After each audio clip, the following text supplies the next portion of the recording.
un tema que me parece que es importantísimo conversar, pero fundamentalmente explicar. El domingo fueron las PASO, tuvimos como resultado a nivel nacional el candidato que tuvo más votos fue Milei. Bueno, y en el caso de Justino Pozzi a nivel local se repitió esta misma situación. Posterior a los resultados empezamos a ver diferentes miradas y comentarios. Quienes, por supuesto, celebraron haber votado a quien se consagró en estas pasos como tendencia y como ganador, pero por otro lado aparecieron un montón de comentarios y manifestaciones que tienen que ver con sentir miedo, sentir tristeza. Hemos tenido representantes como, por ejemplo, Woz, Lali, Catriel, Trueno, entre un montón más, que plantearon cuestiones que tienen que ver con derechos y esta sensación de angustia y de tristeza. Entonces me pareció que está bueno este espacio explicar el por qué esa sensación desde esta otra mirada. No voy a hablar de economía, no voy a hablar de un tema, por supuesto, que no conozco, pero sí voy a hacer hincapié en relación a lo que tiene que ver con esta cuestión de por qué en relación a los derechos. Cuando hablamos de la propuesta que genera Milei en su plataforma, en caso de ser elegido como presidente, plantea muchas cuestiones que a quienes trabajamos en relación a derechos, a quienes militamos esto, a quienes sin necesidad de militar y de trabajar ponemos la mirada atenta en este espacio, nos hace mucho ruido y es necesario poder explicarlo. Así que bueno, vamos a desarmar un poquito estas propuestas. ¿Sí? Sí. La adquisición de los derechos se dan siempre, sí, lo vamos a mencionar, que se dan a partir de un sistema en el que vivimos, que es un sistema democrático, es decir, que para que un derecho sea derecho tiene un proceso. La manifestación de una sociedad como necesidad y a partir de ahí la escucha del Estado, la posibilidad que llegue a diputados, diputadas y senadores, y en caso de que se sancione es por la elección del voto positivo de la mayoría.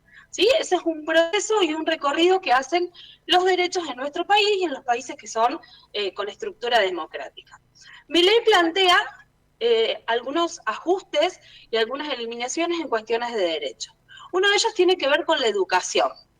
¿Sí? Él plantea que en nuestro país, hasta este momento, la educación es un derecho, ¿sí? Y es un derecho que tiene que ver con una estructura pública, gratuita y laica, que quien garantiza ese derecho lo garantiza el Estado y las familias con la obligación de llevar a estudiantes a la educación. Él plantea que este sistema tiene que modificarse.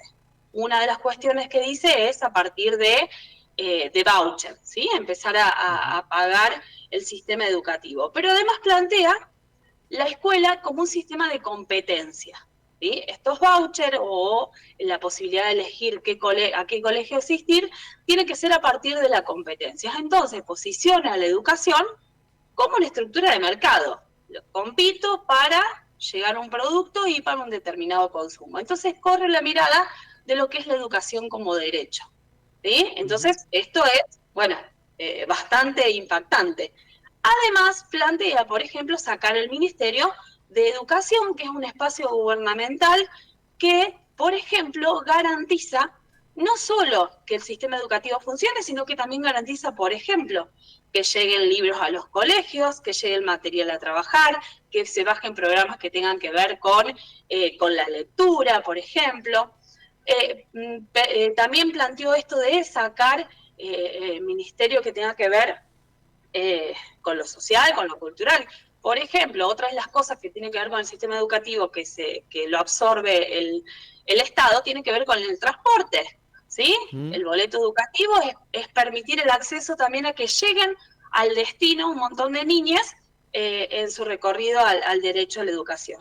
Además, sabemos que dentro de la escuela pública, además de se come, ¿sí? Tenemos instancias de almuerzo, desayuno y merienda. Bueno, todo esto va a generar una reestructuración, que es una de las situaciones que nos preocupa y que nos genera mucho miedo, el pensar a la educación como parte del mercado empresarial y no como un derecho. Además, dentro de eso, plantea hacer un plebiscito a la Ley de Educación Sexual Integral, ¿sí? Una ley que, por ejemplo, tiro como dato, además de lo integral y todo lo que vinimos hablando en este espacio, es una ley que el 80% de abusos en las infancias fueron detectados a partir del trabajo escolar.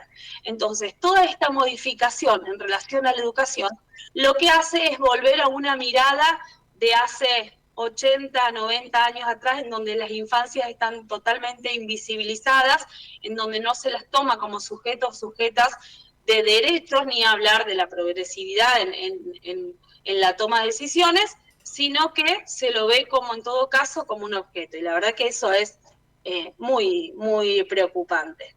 Otro de los planteos que hace es cerrar el Ministerio de la Mujer. Yo recién hablaba del Ministerio de Educación, entre otros.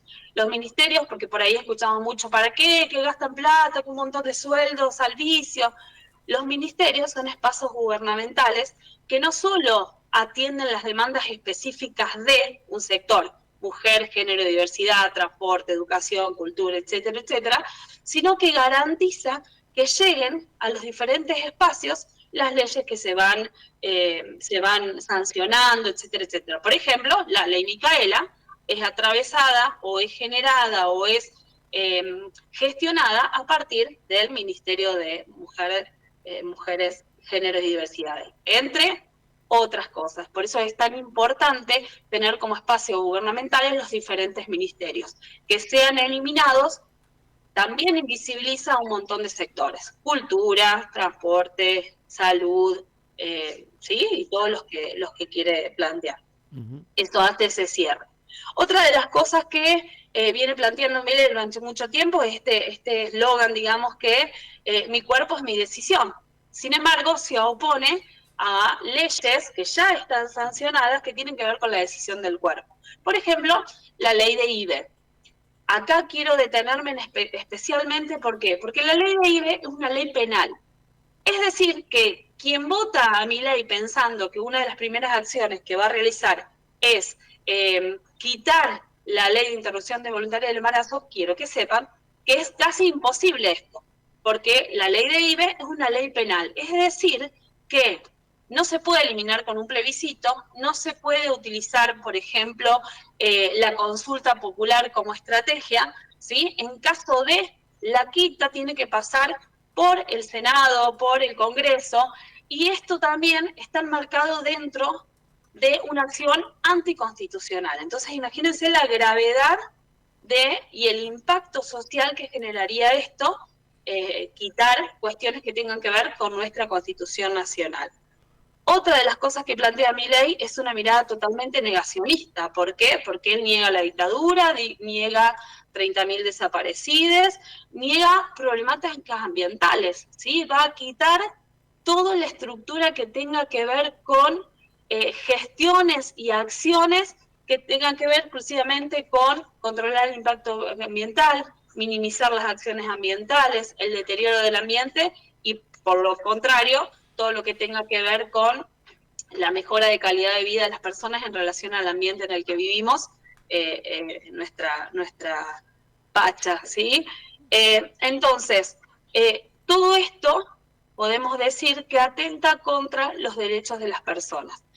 Y como cierre y como final, creo que este ejemplo, ¿sí? No voy a hablar ni de los derechos laborales que se quitarían, ni los derechos en relación a la economía que se quitarían, me focalizo en esto que hablé, y esta sola porción nos muestra que su plataforma, su estructura, su forma, muestra lo que es el sistema patriarcal, esto que venimos hablando durante hace 4 años. El sistema patriarcal lo que pretende es la individualización y la jerarquía, la desigualdad, a eso tiende. Entonces, esta forma de manifestarse políticamente hace que muchas personas sientan un cierto poder, sin importar en qué jerarquía se encuentran, ¿sí?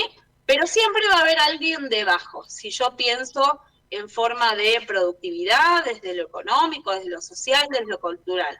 Entonces, generar este poder lo que hace es que yo tenga la sensación de que soy muy poderoso en relación a alguien y que quien está por debajo de mí puede llegar a ser competencia. Entonces, si alguien es competencia, me desestabiliza y me saca de posibilidades. Entonces, ¿qué voy a hacer para que esta persona, esta situación que está por debajo de mí no sea competencia? Voy a tender a destruirlo, a quitarle jerarquía, a quitarle posibilidades, a quitarle de derechos. Entonces, una mirada totalmente fuera de lo que planteamos desde esta perspectiva de género, que tiene que ver con la equidad, con garantizar derechos, con la libertad y con la igualdad. Entonces es el ejemplo, por eso digo que es el ejemplo de lo que es el funcionamiento del sistema patriarcal, sumado al sistema capitalista. Creo que desde estos dos combos es muy difícil que podamos ver posibilidades de equidad, de igualdad, de situaciones que no sean generar más violencia y desigualdad. Por eso traigo algunos de estos ejemplos que son los que quienes ponemos y quienes decimos nos preocupa, nos sentimos tristes, nos genera incertidumbre, tiene que ver justamente con este posicionamiento. Clarísimo, Caro, esto va a generar seguramente debate, ya hay algunas respuestas y consultas, te las vamos a trasladar para seguirla en la próxima.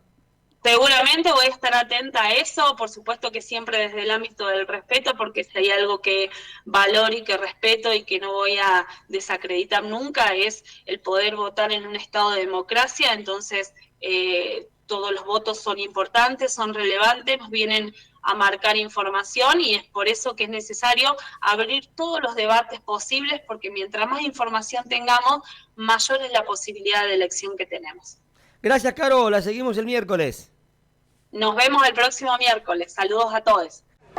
La Sudeste te acompaña a donde vayas. Te acompaña a donde vayas. Descarga la app y llevas tu radio a cualquier lugar del mundo.